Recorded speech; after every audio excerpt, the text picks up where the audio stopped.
वृंदावन में भव्यता के साथ राष्ट्रसंत गीतानंद जी महाराज की 20वीं पुण्यतिथि। वृंदावन में राष्ट्रसंत गीतानंद जी महाराज की 20वीं पुण्यतिथि वृंदावन के गांधी मार्ग पर स्थित गीता आश्रम में 24 नवंबर को भव्यता के साथ मनाई गई। मुमुक्षु मंडल व गीता आश्रम वृंदावन के प्रमुख महामंडलेश्वर डॉक्टर स्वामी अवशेषानंद महाराज ने बताया कि इस भव्य आयोजन में अमेरिका, इंग्लैंड, कनाडा आदि देशों में रहने वाले महाराज श्री के शिष्य अनुयायी बड़ी संख्या में भाग लिए। इस अवसर पर हजारों साधुओं को तथा जरूरतमंदों को ऊनी वस्त्र कंबल आदि दिए। 24 की सुबह 10 बजे से 11:30 तक श्रद्धांजलि सभा हुई। उसके बाद 11:30 बजे से भंडारा शुरू हुआ। डॉक्टर स्वामी अवशेषानंद ने बताया कि ब्रह्मलीन संत गीतानंद महाराज ने अपने जीवन के आखिरी समय जनहितकारी कार्यों से समाज के प्रत्येक वर्ग की मदद करने का प्रयास किया था। उत्तर भारत के वे ऐसे महान संत थे जो घट घट में भगवान के दर्शन करते थे तथा जिनका कार्यक्षेत्र उनके द्वारा देश के विभिन्न भागों में स्थापित किए गए आश्रमों के साथ आश्रम के बाहर भी था।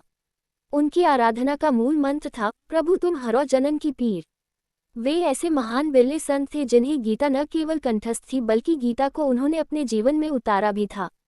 गाय में 33 करोड़ देवताओं का वास होता है, इसलिए उन्होंने गौशालाओं, पढ़ने के लिए संस्कृत पाठशाला, चिकित्सा के लिए समय समय पर विभिन्न प्रकार के शिविरों का आयोजन, संतों के लिए अन्न क्षेत्र, वृद्धों के लिए वृद्धाश्रम की स्थापना, हरिजन बच्चों के लिए हरिजन छात्रावास स्थापित किए। प्राकृतिक आपदा में पुनर्वास एवं राहत कार्य भी इस महान संत के त्यागमय जीवन की कहानी के पन्ने बोलते हैं। वृंदावन की पावन धरती पर चैतन्य महाप्रभु, बल्लभाचार्य, रूप गोस्वामी, जीव गोस्वामी, गोपाल भट्ट जैसे संतों ने यदि धर्म की ध्वजा फहराए और श्यामा श्याम की लीलाओं के गूढ़ रहस्य को समाज के कोने तक पहुंचाया तो 20वीं शती में देवरहा बाबा, श्रीपाद बाबा, आनंदमयी मां, स्वामी अखंडानंद, स्वामी वामदेव, नीम करौली बाबा जैसे संतों ने सनातन धर्म पर आए संकट से समाज को निकालकर एक दिशा दी। स्वामी गीतानंद महाराज ने इससे अलग हटकर गीता के रहस्य को मानव जीवन में उतारने के मूल मंत्र को इस प्रकार प्रस्तुत किया कि पूर्व प्रधानमंत्री अटल बिहारी वाजपेयी के मुंह से सहज ही निकल पड़ा था कि यदि अन्य संत इसी भावना को लोगों तक पहुंचाने का प्रयास करें तो भारत अपने पुराने गौरव को प्राप्त कर सकता है।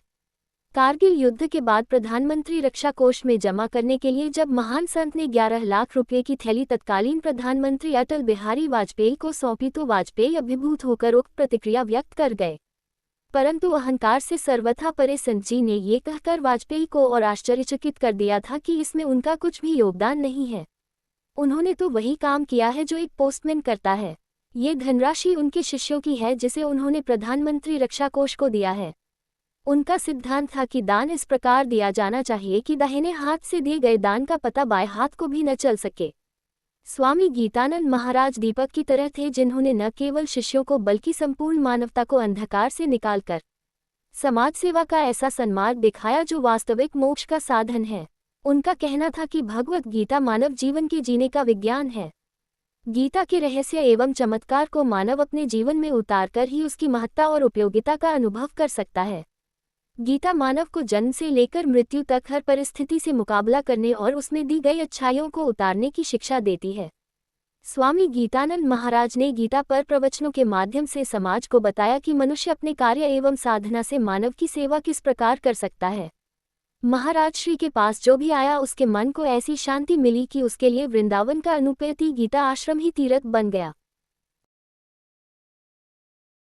कार्यक्रम किया जा रहा है आपके महाराज श्री की पुण्य स्मृति में उनकी जो पुण्यतिथि है एक्चुअली 15 नवंबर को मनाई जाती है हरिद्वार में, परंतु उसके तुरंत बाद जो अगला रविवार पड़ता है उसमें हम वृंदावन में कार्यक्रम करते हैं, जो कि 21 और 27 नवंबर के बीच में जो रविवार पड़ता है प्राय उसमें मनाते हैं। गत वर्ष 26 नवंबर को थी, इस वर्ष 24 नवंबर को पड़ी है, आगामी वर्ष में 23 नवंबर को पड़ेगी।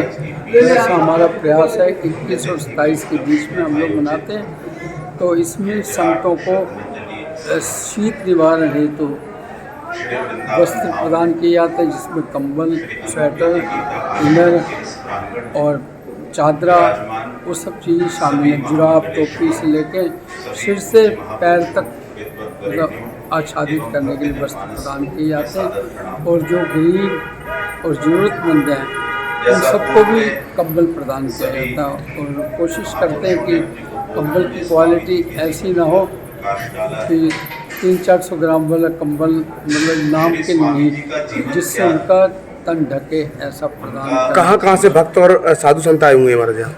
ये भक्त लोगों के सहयोग से होता है। देश विदेश के जितने भक्त हैं उन लोगों के सहयोग से ये कार्यक्रम चलता है।